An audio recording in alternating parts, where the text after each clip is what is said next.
Nothing pushed. Morning in winter came gently, asking nothing more than acknowledgement. Slowly, the golden blush deepened. Light spilled softly across the snow, turning it from pure white to warm pearl. Ice crystals sparkled like tiny gems scattered across the rooftops. The village awoke not in noise or bustle, but in gratitude. The mother whispered a morning blessing under her breath, simple ancient words thanking the warmth of fire, the protection of home, and the return of another day beneath winter's watch. Far across the fjord, sun finally crested the horizon, a small circle of dim gold, softened by frost and morning mist. Its light warmed the snowy landscape with gentle fingers, touching rooftops, pine branches, and long-settled drifts. The traveler closed their eyes, feeling the sunlight brush across their face like a quiet promise. Dawn beneath the frost was not bright or triumphant. It was soft, humble, steady. Yet in its softness lay strength, the strength of a new beginning in a land where winter ruled with firm but quiet hands. As the village stirred further to life, the traveler felt a deep calm settle within. The long night had passed. Stories had been told. Crafts finished. Silence honored. Hearths tended. And now, beneath the gentle glow of dawn, the world began again, peaceful, renewed, wrapped in the frozen beauty of medieval Scandinavia. As our journey through the frozen Scandinavian night draws to a close, the village settles into even deeper quiet. Smoke rises gently from the chimneys, snow softens every sound, and the last flicker of the hearth fades in the longhouse. Together, we have walked along snow-packed paths, listened to the sigh of the coastal wind, felt the gentle rhythm of life within timber-framed homes, and glimpsed the quiet magic of winter traditions. Now, as the spoken story comes to an end, slightly relaxing music begins, softly guiding your thoughts into the stillness of night. Let the distant waves, whispering pine, and drifting snow carry you peacefully into rest. Thank you, dear viewers, for sharing this tranquil journey with us. May your dreams be calm, your sleep deep, and your heart warmed by the serene echoes of a medieval Scandinavian winter. Good night.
Tonight, we step into a world shaped by deep snowdrifts, pine smoke drifting through the cold air, and the long, hushed nights of the far northern coast. A world where wooden villages rest beneath layers of frost, where the steady breath of the winter wind brushes against. Viking-era homes, and where each quiet hour carries the calm rhythm of a land shaped by centuries of frozen winters. Allow your mind to slow. Allow the stillness of the north to guide you gently toward rest. In T-Story, we follow a lone traveler, arriving at a remote Scandinavian settlement as night settles over the snow-covered world. Together, we will explore wooden longhouses warmed by gentle hearths, witness winter crafts shake hands, listen to ancient northern legends whispering through the darkness, and feel the peaceful silence of a village sleeping beneath frost. The entire tale is crafted in our soft medieval narration style, designed to help our listeners unwind, relax, and drift quietly toward sleep.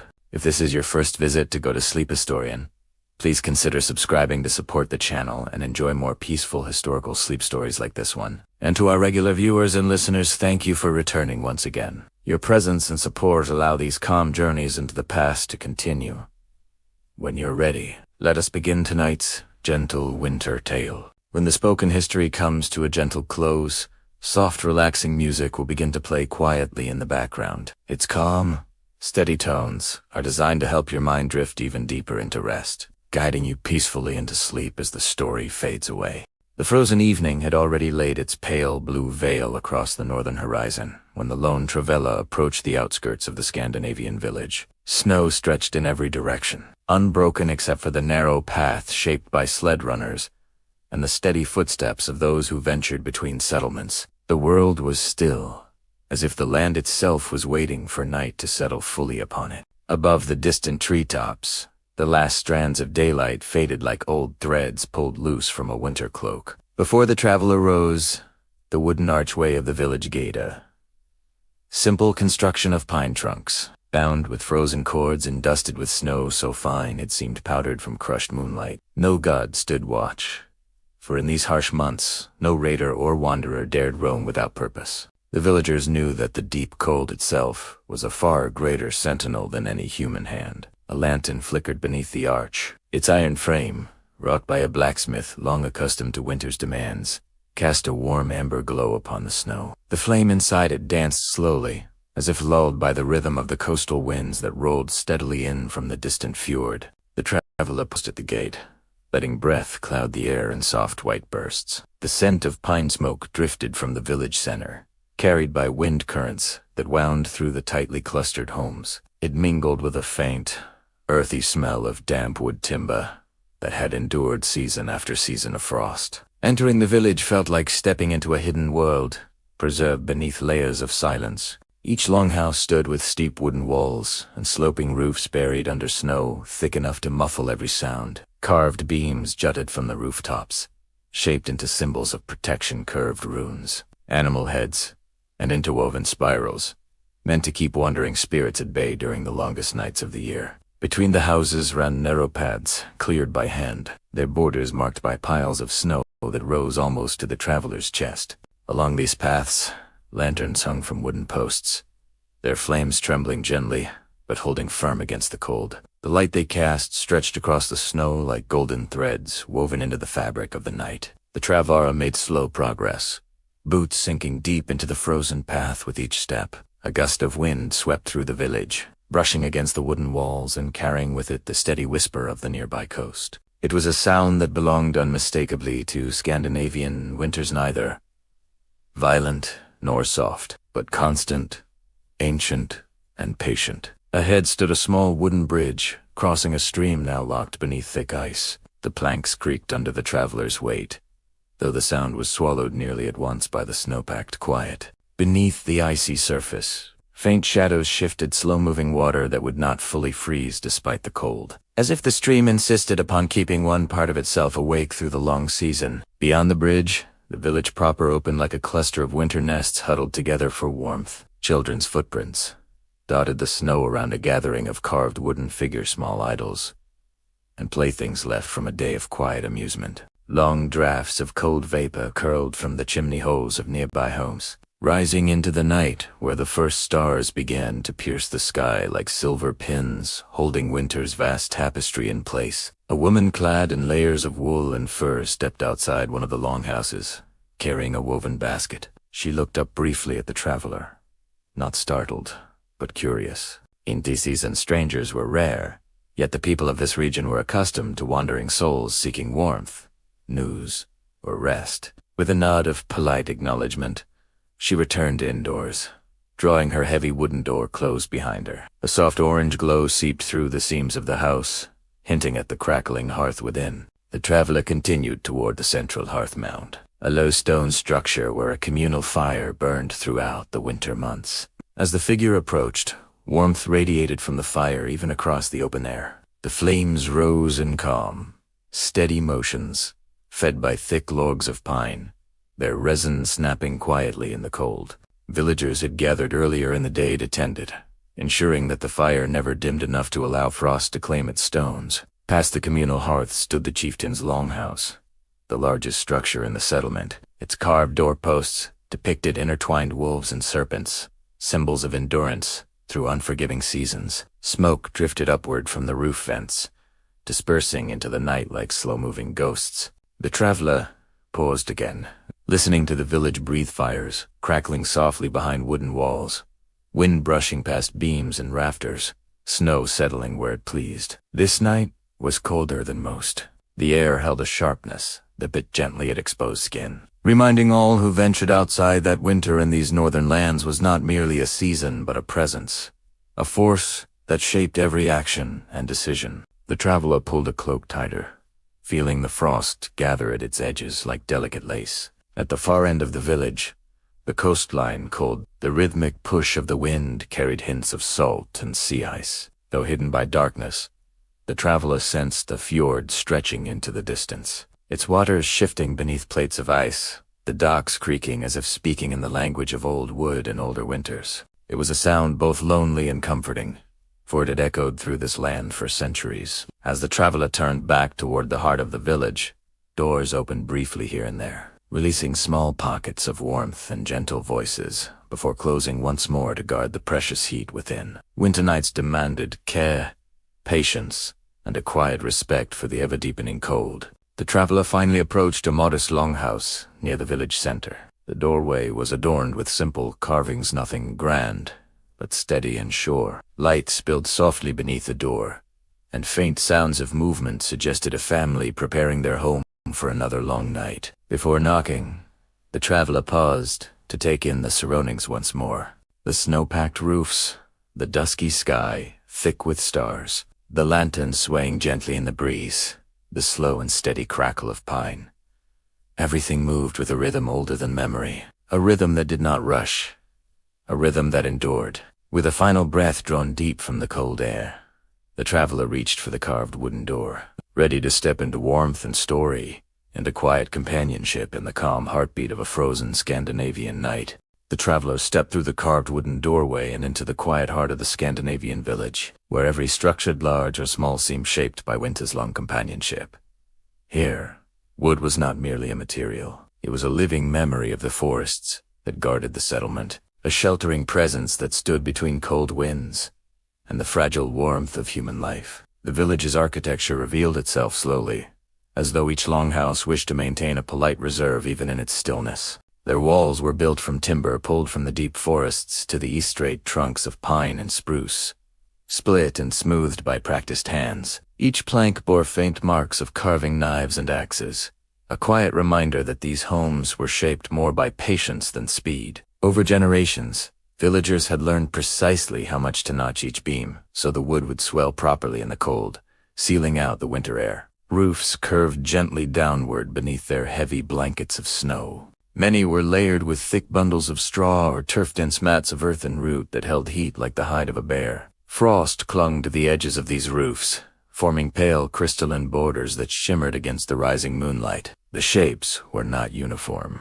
Some longhouses stood tall and narrow, others low and broad, built to fit the size of the families within. Yet they all shared the same expression of earnest endurance, as though bracing themselves patiently against the long, cold season. At the center of the village lay a wide clearing where several pathways met. Here, the ground was firm beneath packed snow, smoothed by countless footsteps. Wooden posts encircled the clearing, each carved with spirals and symbols of the old northern traditions runes, etched to guard against storms, wolves, sickness, and the wandering spirits that villagers believed traveled across frozen nights. Flames flickered in the lanterns hung upon these posts, casting the runes into soft relief and sending thin shadows stretching across the snow. To the left of the clearing stood a row of storage houses. Their doors were tightly bound with leather straps to keep out the wind, and their roofs rose sharply to prevent snow from piling dangerously high. These structures held dried fish from the summer catch,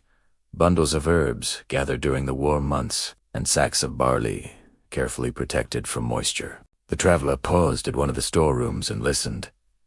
Only silence answered. Everything inside rested in winter's suspended calm. Farther along, a timber-framed workshop leaned against the wind, as though bowing respectfully to it. Through the gaps in the shuttered windows came the faint aroma of pine sap, beeswax, and old wood scents, belonging to carpenters and carvers who spent their days mending sleds, reshaping tool handles, and repairing the wooden ribs of longboats. Even now, though the workshop stood empty, its walls seemed to echo with the steady rhythm of hammers and carving blades. Wooden curls from past work lay frozen in curving shapes near the threshold, like shavings of pale gold. The traveler moved onward, approaching the largest of the communal structures besides the chieftain's longhouse. This was the drying shed, where fish hung from thick beams, arranged in high rows. In warmer months, the shed held hundreds of fillets cut from cod and herring, but winter left only a faint odor of salt and sea that clung to the wood. Now the shed served another purpose,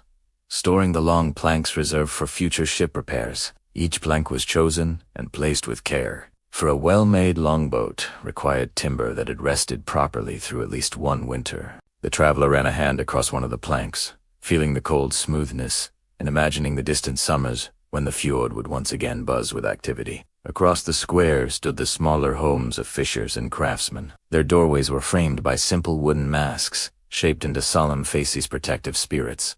Villagers believed that warded off bad fortune. Snow gathered in gentle drifts around these thresholds, softening the sharp lines of the wooden steps. Thin trails of smoke rose from the chimneys, carrying the scent of pine and juniper into the night. Some doorways bore hanging wreaths of dried winter herbs, left as offerings to household guardians. Others had bundles of reeds suspended above them, said to keep mischievous winter sprites from wandering indoors. As the traveler walked slowly through the clearing, lantern light caught the frost crystals that clung to the beams of the nearest longhouse. The tiny shapes sparkled, forming a delicate border around the carved motifs of wolves, bears, and serpents that danced along the wooden edges. These carvings were older than most of the living inhabitants, and no one truly remembered which ancestors had first shaped them. Their smooth curves and sharp lines held the quiet artistry of hands long gone, hands that had known winter as intimately as their descendants did now. A soft creak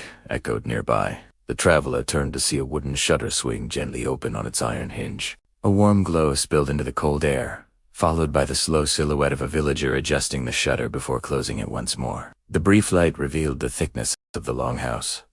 Walls logs interlocked tightly, sealed with layers of moss and pitch. It was this construction, perfected through centuries of need, that allowed families to sleep safely, even when the sea winds howled like distant spirits. The traveler's gaze followed the lines of the longhouse roofs toward the fjord.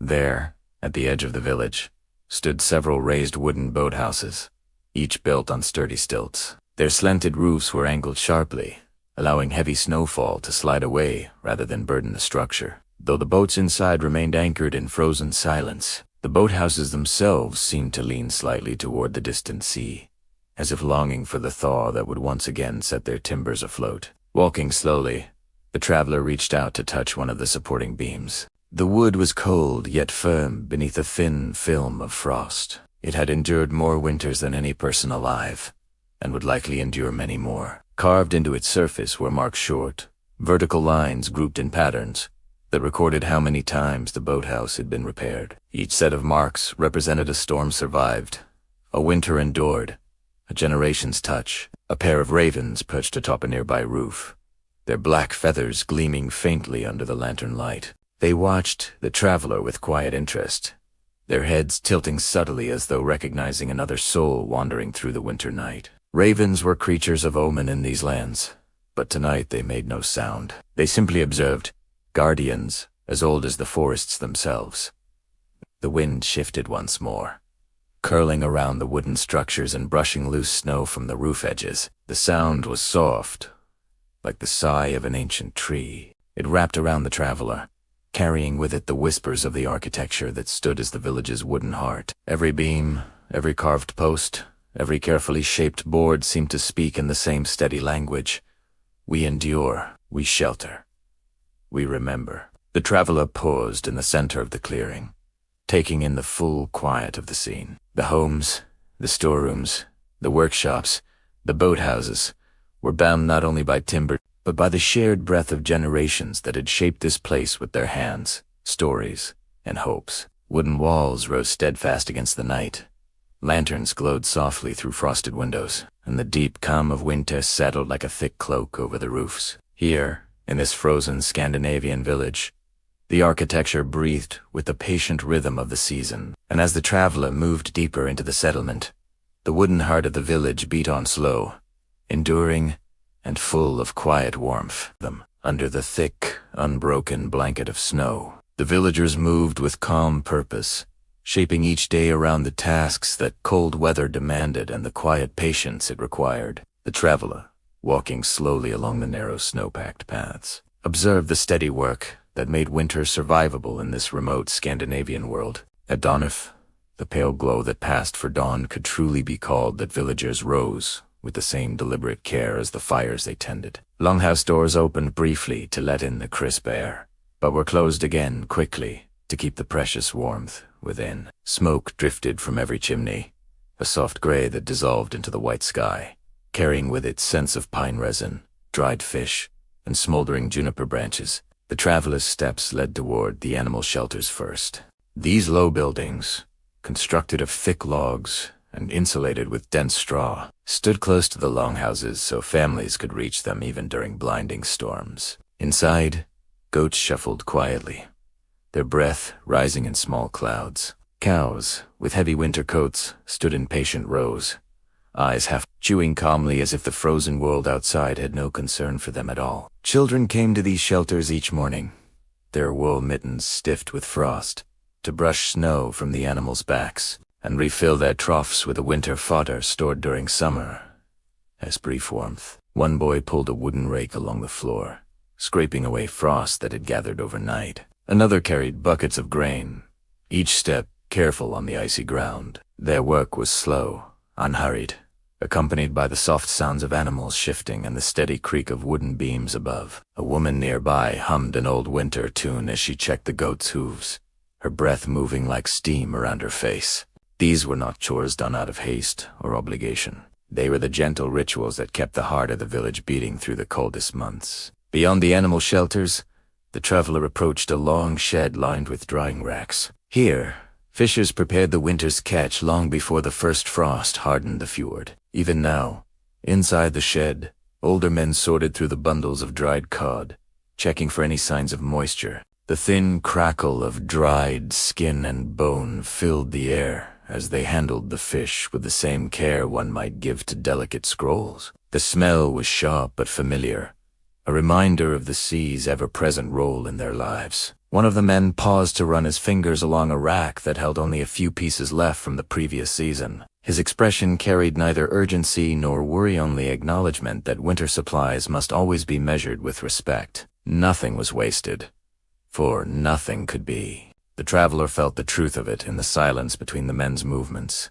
in the way they returned each fish to its place with a nod as if greeting an old companion. Farther along the path stood another small structure, its door hanging slightly crooked from years of use. Here lived the village weaver, an older woman with hands shaped by decades of spinning and weaving wool. Though the days remained short and the cold unrelenting, her work never ceased. Inside the dim room, lit only by a single oil lamp, she sat before her loom, threads stretched taut like the frozen branches outside. The traveler watched as her hands moved with extraordinary slowness and precision, guiding the shuttle back and forth.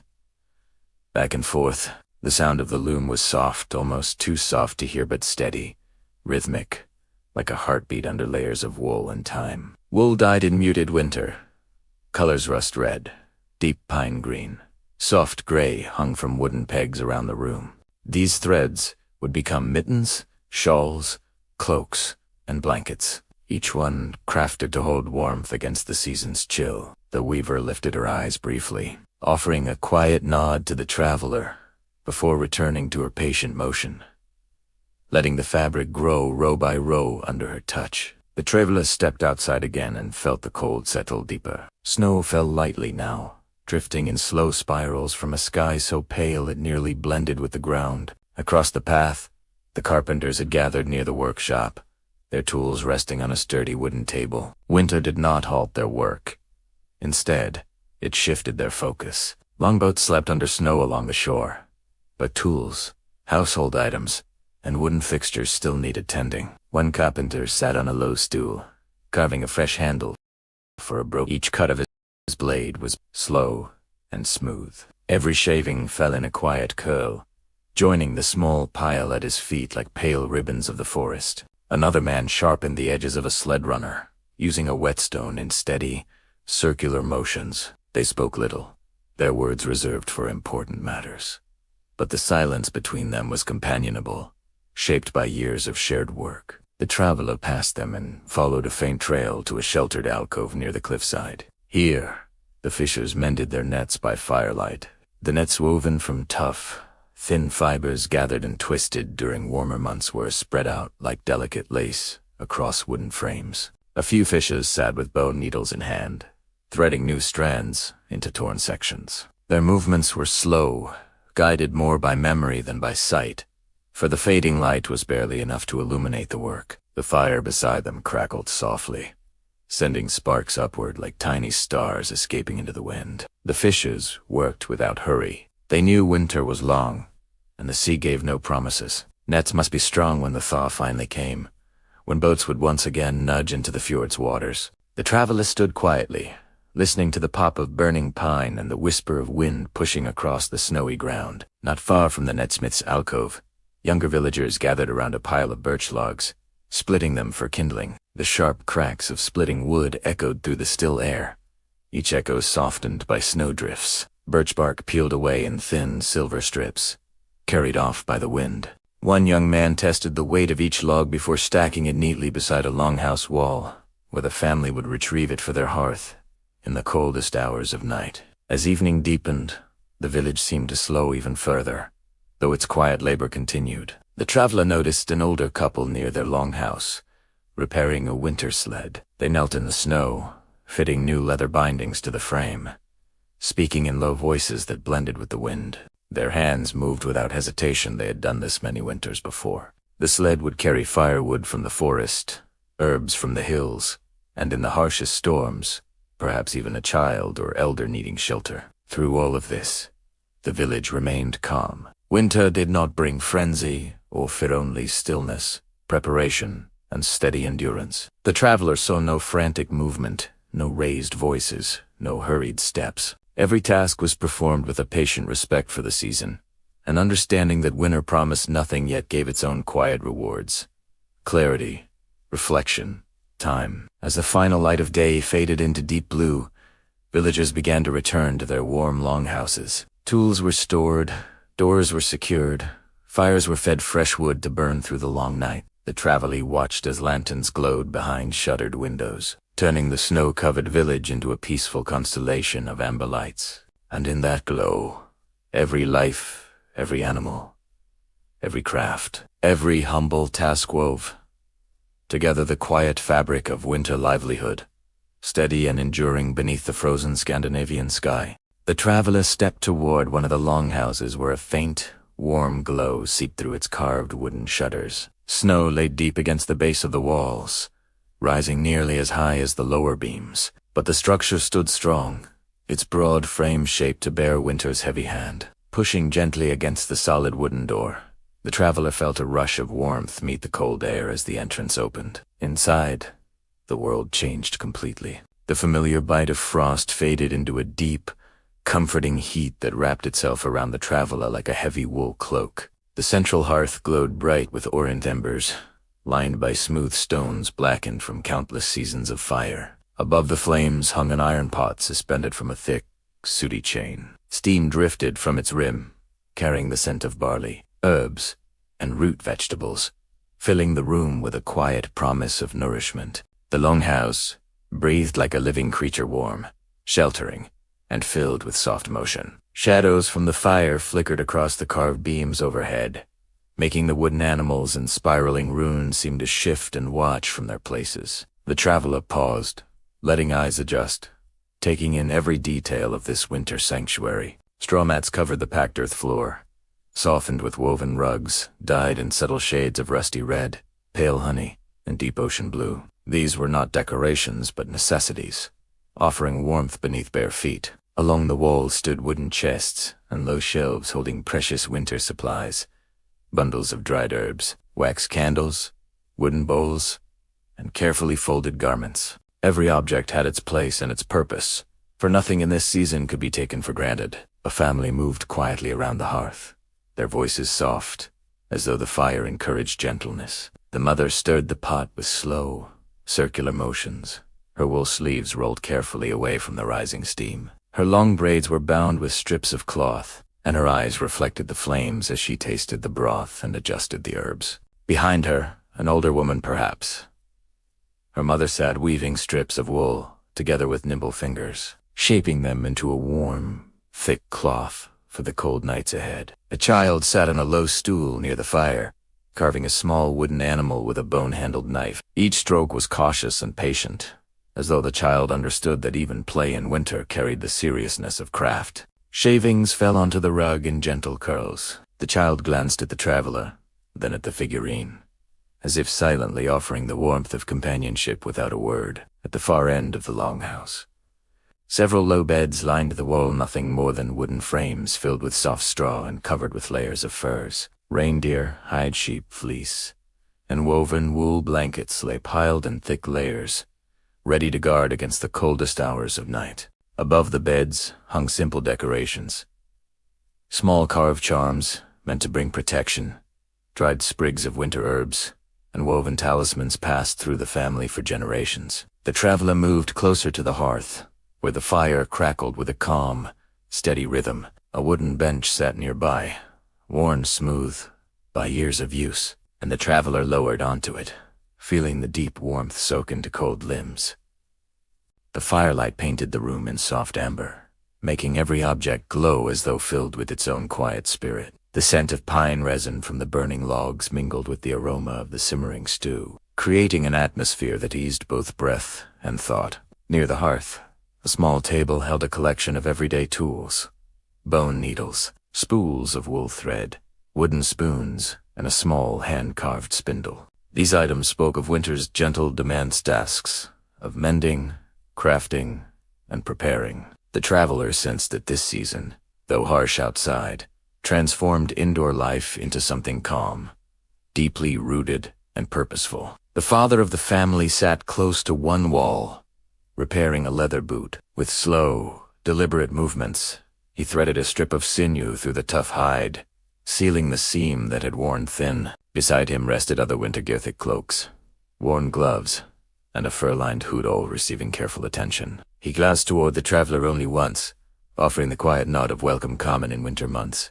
Strangers were rare, but never unwelcome when the cold drew near. Overhead, the rafters glistened with faint traces of smoke, caught in the beams where heat met the cold wood. Dried bundles of herbs hung from these rafters: mint, yarrow, juniper, and winterflower. They filled the air with a subtle fragrance, as though reminding the longhouse that even in frozen months the memory of summer remained. Nearby hung strings of dried fish, clusters of garlic, and small bags of berries preserved in honey, precious reserves that families guarded carefully through each winter. A soft clatter sounded near the entrance, and the traveler turned. The family's eldest son entered, brushing snow from his boots. His cheeks were flushed from the cold, and frost clung to the fur of his cloak. In his arms, he carried a bundle of firewood, freshly split from the store beside the house. He set the logs beside the hearth, where their bark began to thaw gently in the heat. The traveler could smell the faint fragrance of fresh-cut birch before it joined the pile. As evening deepened outside, the longhouse seemed to draw closer around its inhabitants, gathering them in a slow, comforting embrace. The mother ladled stew into wooden bowls. Steam curled upward, soft and fragrant. The family ate in silence, not out of solemnity, but out of appreciation for the warmth and nourishment the hearth provided. When they finished, they shared warm honey water poured from a clay jar, sipping slowly, letting the sweetness settle. Later, the family gathered around the hearth again. The older woman set aside her weaving and reached for a small wooden bowl filled with dried berries. She offered some to the traveler with a slight, welcoming gesture. The traveler accepted, feeling the gentle hospitality that defined winter life in this land. The father began telling a quiet story, something familiar, something old. His voice moved slowly, like the drifting snow outside, filling the longhouse with the gentle cadence of tradition. The child leaned closer, eyes heavy with drowsiness. Shadows danced across the walls as the fire shifted, and the carved runes seemed to breathe in rhythm with the tale. The longhouse, sturdy and warm, became its own world, a sanctuary against the cold, a keeper of family, craft, memory, and life. Outside, frozen winds circled the village. Inside, the soft light of fire and the steady heartbeat of winter livelihood shaped a peace found only in the deepest nights of the north. Night settled slowly over the frozen Scandinavian village, drawing a cool veil of silence across the wooden roofs and snow-packed paths. Inside the longhouse, however, warmth deepened. The hearth glowed brighter, its light moving in soft waves across woven tapestries and carved beams. As the traveler sat near the fire, the quiet rituals of winter cooking began, rituals shaped by necessity, patience, and generations of long, snowy nights. The family moved with an easy understanding, each knowing the rhythm of preparing food in a land where winter's grip never loosened quickly. The mother lifted the heavy iron pot from its chain to stir the thick barley stew simmering within. Each motion was slow, careful, unhurried. The wooden spoon traced circles through the mixture, pulling up tender slices of root vegetables softened by hours of gentle heat. Steam rose in long threads, carrying the earthy scent of parsnip, carrot, and the faint sweetness of barley. The older woman, seated close to the hearth, added herbs that had been dried during the short summer, crushed juniper berries, a pinch of thyme, and a shred of wild garlic. She rubbed the herbs between her palms before dropping them into the pot, releasing their fragrance into the warm air. The scent drifted through the longhouse like a soft memory of warmer seasons. Near the hearth, a wooden tray held tonight a simple feast, pieces of salted cod that had been soaked through the afternoon to soften their brine, roots roasted directly on the hearthstones until their skins blistered, and thick slices of coarse rye bread set near the fire too warm. The traveler watched as the father carefully lifted the cod from a clay bowl, his hands steady as he placed each piece onto a small wooden plank beside the fire. He sprinkled the fish with a blend of crushed herbs and a trickle of melted fat saved from autumn hunts. Then he slid the plank close enough to the hearth that the heat kissed its surface.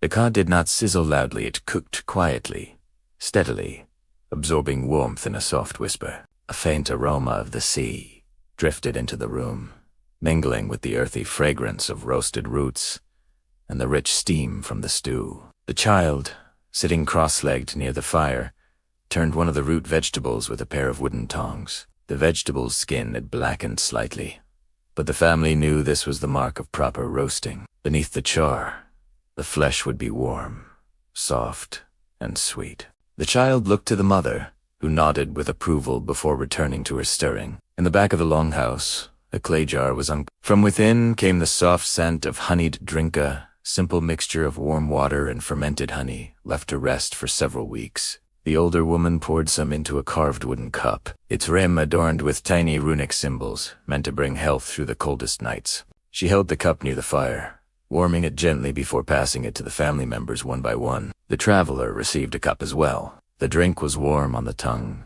lightly sweet, soothing to the chest. It carried a comfort deeper than taste, a reminder that even in the frozen months, there were small luxuries preserved from the harvest seasons. The family settled around the hearth, taking their familiar places.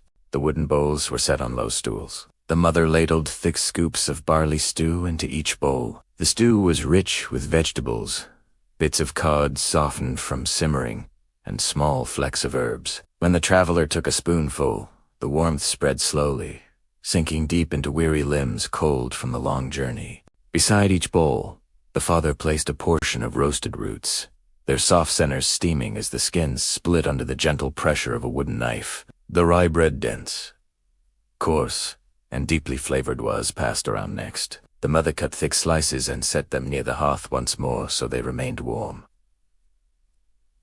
No one who said winter meals were not hurried events. They were moments of quiet connection, warmth, and reflection. The fire crackled softly, pine resin popping in gentle bursts that illuminated the room. Shadows danced across the walls, moving slowly like living tapestries. Outside, the wind pressed against the wooden walls in long, steady breaths, but inside, the winter meal created a world of calm refuge.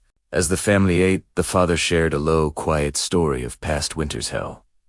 His grandfather had taught him the art of drying fish when he was a boy, how the village once ran short on roots during a harsh snowstorm but survived by sharing what little each family had. Earth was always the center of life, the heart of every home in the darkest months. The child listened wide-eyed.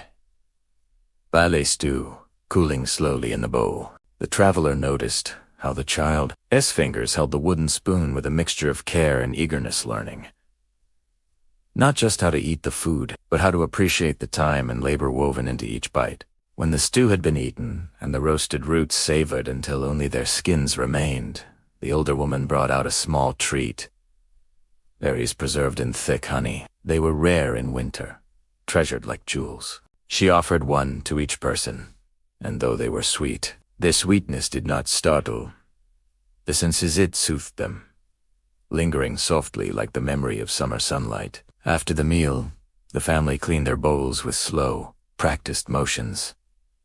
Some winter nights required saving every last bit of warmth, every last scrap of food. Tonight, however, the longhouse felt abundant not in feast, but in comfort. The traveler watched as the mother poured water into the cooking pot, letting it rest near the fire for soaking. The father placed the plank used for cooking the cod onto a nearby shelf, too dry for the next meal. The older woman tidied the herbs, tying their small bundles tightly with thin cord before returning them to their wooden box. Once everything had been put in its place, the family gathered closer to the fire. The child curled beneath a thick woolen cloak, eyes already heavy. The adults sipped the last of their honeyed drink, listening to the wind whisper outside. Winter meals were more than sustenance. They were reminders that life continued even beneath snow-covered skies, that warmth could be preserved against the cold, and that simple food prepared with patience held a comfort deeper than any feast. As the fire dimmed slightly, casting softer shadows across the room, the traveler felt the deep contentment that came only from sharing a warm meal on a frozen, Scandinavian neater comfort woven from humble ingredients, old traditions, and the enduring spirit of a people shaped by winter. The night deepened outside the longhouse, and the winter wind brushed steadily against the wooden walls, a quiet reminder of the frozen world beyond. Inside, the hearth glowed with a gentle amber light, casting soft illumination across tapestries, furs, and carved beams. The family settled closer to the fire as a deeper stillness filled the room, the hour when old beliefs, whispered through generations, rose like warm breath into the quiet air. In these northern lands, winter was not simply a season. It was a presence, ancient and watchful. The people who lived beneath its long shadows carried traditions older than the village itself, shaped by snow, silence, and the star-filled northern sky. As the traveler rested near the hearth, the family began to observe their nightly customs, each one woven into the fabric of their life, like the threads of a winter tapestry. The older woman reached first for a small wooden box kept safely on a high shelf. Its lid was carved with spirals and runic lines, symbols that glowed faintly under the firelight. When she opened it, the traveler saw inside a few precious objects. Small bone charms, smooth river stones, marked with runes, a bundle of dried herbs, tied with red thread, and a tiny carved figure shaped like a guardian spirit. These items were not treasures of wealth, but anchors of belief kept safe, handed down, trusted through every winter. With a slow, measured hand, she lifted the carved figure. It was shaped from pale driftwood, its face little more than two simple lines for eyes and a carved curve for a mouth. Yet the figure carried a presence, a quiet watchfulness. The older woman placed it gently on a wooden stool near the hearth. The child watched this ritual with deep seriousness, hands folded in silence, understanding that even in the simplicity of the carving lay meaning. Next, the mother took a small bowl filled with dried juniper needles. She held it over the fire, letting the heat warm the needles until their scent drifted into the air sharp, clean, and ancient. Juniper smoke was believed to ward away wandering spirits of winter, those restless forces that roamed the frozen world in the darkest hours. The thin smoke curled upward, weaving through the rafters and slipping out through the roof vent with threads of chimney smoke. As it rose, the family bowed their heads in quiet acknowledgement. The father then reached into the wooden box and drew out a smooth stone etched with runes. The marks were straight and bold, carved long before his own birth. He set the stone near the hearth, turning it so the runes faced the room. These symbols, he had once explained, represented protection, strength of home, unity of family, and the endurance of warmth through winter's long grasp. One rune in particular, shaped like a branching tree, symbolized the ancestors whose spirits were believed to watch over the living. He touched the stone with his index finger, then nodded toward the traveler, inviting silent respect. It was a gesture, not of command, but of shared understanding that all who sat beneath this roof, even for one night, were part of the circle of protection the runes invoked. The child moved next. With small, careful steps, the child retrieved a small clay lamp from a low shelf. It had been shaped by hand and decorated with simple carved wave symbols of the fjord outside. Into the lamp, the child placed a thin twist of wool soaked in oil. The mother struck flint against steel, sending a spark into the wick. A small flame rose, soft and golden. The child carried the lamp carefully to the far side of the longhouse, placing it near the door. This lamp, the father explained, was lit each night to guide friendly spirits inside and keep harmful ones away. The flame was small, but its light was gentle and steadied the very qualities the villagers sought. In winter, when the rituals were complete, the family gathered around the hearth again. The older woman began to speak, her voice low and calm. She told one of the old tales, neither frightening nor grand, but steady, like a river moving beneath winter ice. She spoke of the ancestors who walked these lands long ago, of fishermen who braved the frozen fjords with only the stars to guide them, of mothers who kept fires burning through the longest nights, and of wandering spirits who drifted through forests and mountains, watching over travelers who respected the old ways. Her voice rose and fell like wind against a cliff, and the firelight flickered softly against her face, deepening the lines carved by many winters. The tale shifted then to the powers of fire. How the first settlers believed that fire itself carried the spirit of protection. They believed each flame was a tiny rebirth of the world's first hearth, a gift brought down from the heavens. Fire was not to be wasted nor allowed to die without cause. Even now, the villagers fed the flames with quiet reverence, understanding that the light within their longhouse was more than heat. It was life itself. The traveler listened as the father added his voice, telling a shorter story, one passed down through his own line. It spoke of small lights seen moving across snowy hills, guardian lanterns, carried by spirits who guided lost wanderers home. No one feared these lights, he said. They were signs of mercy in a land where snow could easily swallow a person whole. The child listened with wide, shimmering eyes, the kind that held belief without question. For the villagers, stories were not entertainment. They were threads that bound them to their ancestors, to the land, to the unseen presence woven through the winter air. As the stories quieted, the longhouse grew even stiller. The flame of the clay lamp by the door trembled gently, its light touching the floor in soft strokes. The juniper scent lingered, mixing with the warmth of the hearth. The carved driftwood figure stood watch, its simple face serene and eternal. Outside, the wind shifted. It pressed against the walls in a long breath, not harsh, but steady its voice, older than any story told tonight.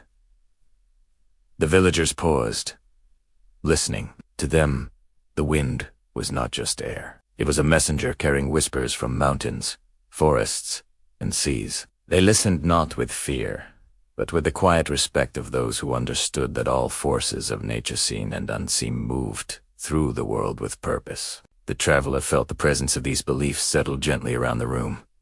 Nothing about them was dramatic or loud. They were not spells or incantations, but the simple acts of living people who found meaning in the coldest nights through rituals of comfort, symbols of protection, and stories of ancestors who had lived and endured before them. As the fire crackled in a slow, steady rhythm, the family bowed their heads once more, offering a brief moment of silent gratitude. Not to any single god or spirit, but to warmth, to shelter, and to the unseen forces that kept them safe through winter's long watch. In that hintily flickering silence, the traveler felt something ancient and kind settle into the heart of the longhouses.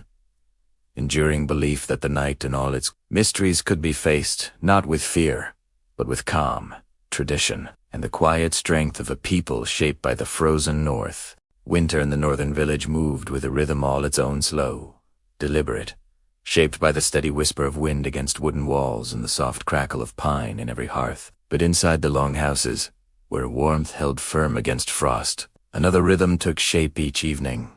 The calm, steady pulse of winter handiwork. These crafts were not hurried tasks, but gentle rituals threads that bound the community together through the long season of snow and silence. The traveler watched as the family prepared for their nightly work, spreading tools and materials across low wooden tables near the fire. For centuries, winters in this land had been shaped as much by hands as by storms. When the ground froze too hard for farming and the sea locked itself beneath thick ice, the people turned inward toward craft, toward creation, toward the work that filled both long nights and quiet lifetimes. The father moved first, taking up a wooden block, already bearing the rough outline of a figure. He carried with him a small pouch containing carving tools, each worn smooth from years of use. Kneeling by the hearth, he began to carve, his motions slow and sure. With each careful press of the blade, thin curls of pale wood fell like winter feathers upon the woven rug. The block gradually revealed its shape.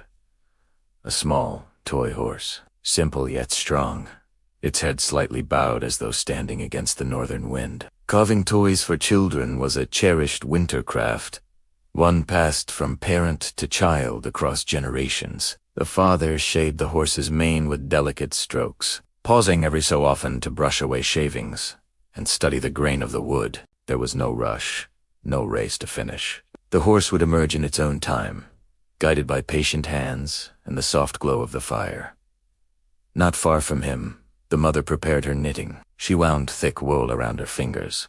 The fibers dyed in muted shades of gray, deep blue, and earthy brown, the colors of the winter world outside. With her wooden needles, she began to knit mittens, the soft click of needle against needle becoming a soothing rhythm in the room. Each row grew slowly, each stitch pulled with gentle precision.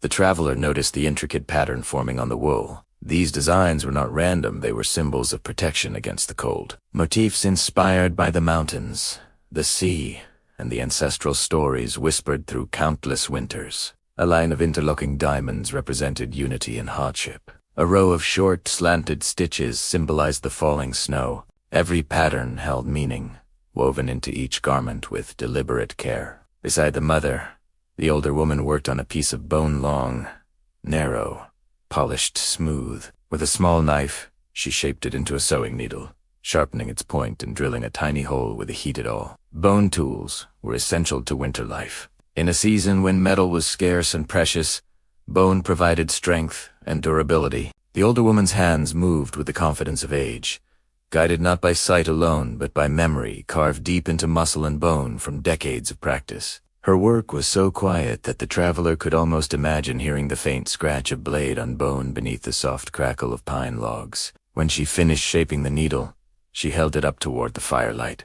It glimmered faintly, its surface smooth and its point perfectly honed. She nodded with satisfaction and set it beside several other small, shining proofs of patience. Across the longhouse, the child sat with a tangled fishing net laid across small knees. Though the sea outside rested beneath ice, the nets had to be mended long before winter's end. Using a bone needle and thin twine, the child repaired loose knots, learning the delicate art that would one day help feed the village. Each knot was tied with careful fingers, guided gently by the father's occasional glance. The traveler admired the child's determination. Even at such a young age, Winter taught lessons of focus, perseverance, and quiet craftsmanship. The fire shifted in the hearth. Sparks rose, and the scent of resin drifted through the room.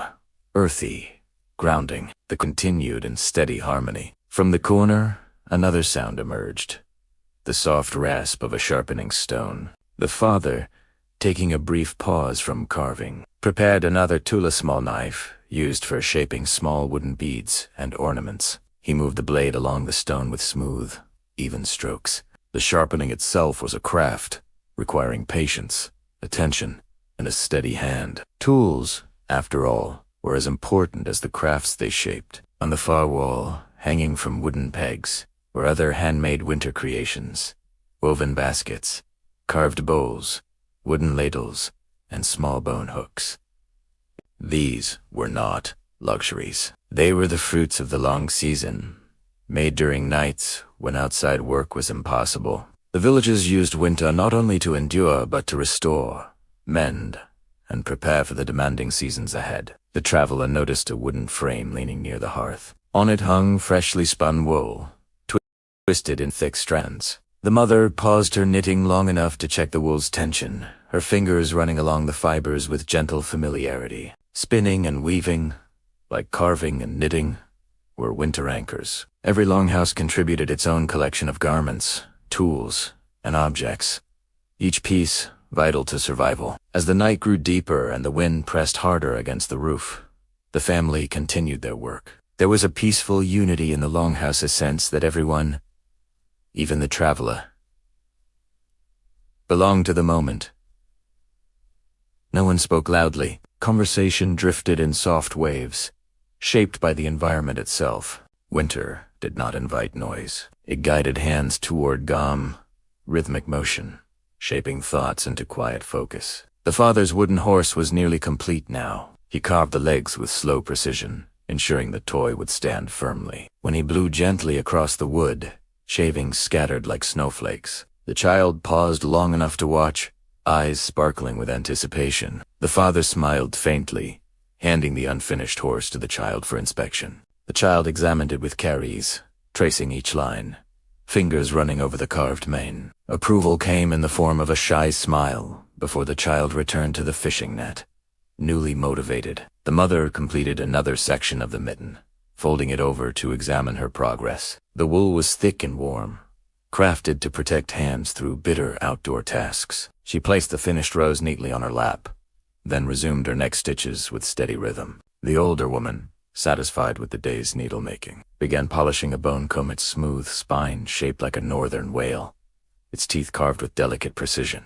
She worked slowly, bringing out a faint shine with a piece of soft cloth. Outside, the coastal wind hummed with ancient patience, brushing the snow against the longhouse walls. Inside, the crafts continued, unfolding with the same steady rhythm that shaped every winter night in this frozen land. Winter might have been harsh beyond the door, but within the longhouse, creation blossomed quietly. Wood, wool, and bone, transformed by hands that knew the value of slow work, warm fire, and the enduring strength of northern craftsmanship.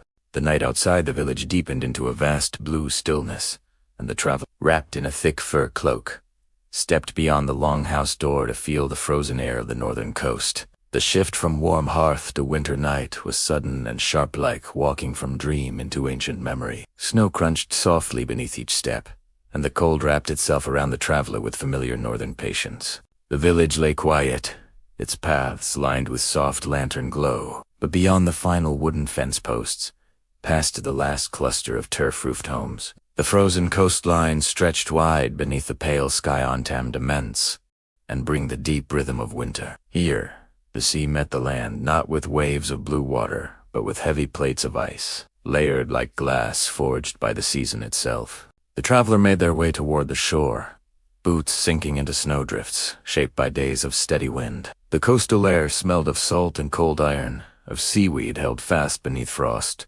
of ancient tides sleeping under ice. The wind blew in long, even breaths, never hurried, never loud, its voice low and constant, the old voice of this northern world. The first sign of the shoreline was the sound not of waves, but of deep, distant creaks. The ice shifted in slow motion, its thick surfaces expanding, tightening, groaning softly as if speaking in a language older than the runes carved on the village beams.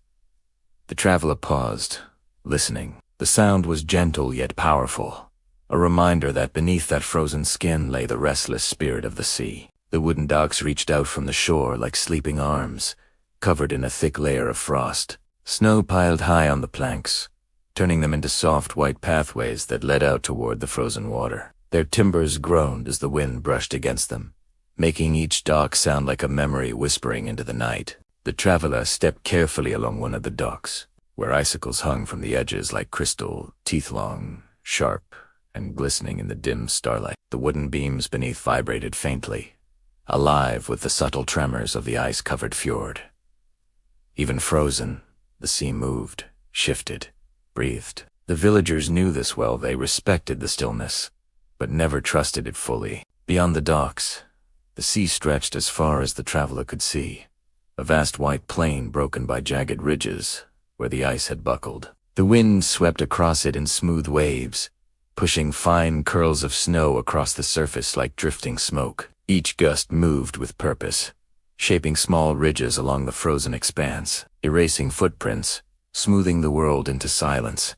The traveler watched as a lone seabird flew low across the horizon, its wings beating slowly. Its cry a thin, distant call echoed faintly across the ice before fading back into the night. In winter, only the hardiest birds stayed behind, guardians of the coast who endured the cold as naturally as the pine trees of the forest. A wooden longboat rested upside down on supports near the shore, its hull thick with frost. In warmer months, it would glide through the fjord, its oars pushing through green water. Now, it slept beneath a blanket of snow, silent but not forgotten. The traveler brushed a hand along the curved ribs of the boat, feeling the cold grain of the wood smooth, strong, shaped by master craftsmen whose hands understood both the sea and the winter winds that governed it. Nearby lay other boats, smaller and older, some half buried in snow, some wrapped carefully in thick ropes. They were not abandoned, only resting. Winter demanded patience from all things. The sea granted few offerings this season. The villagers did not fight it.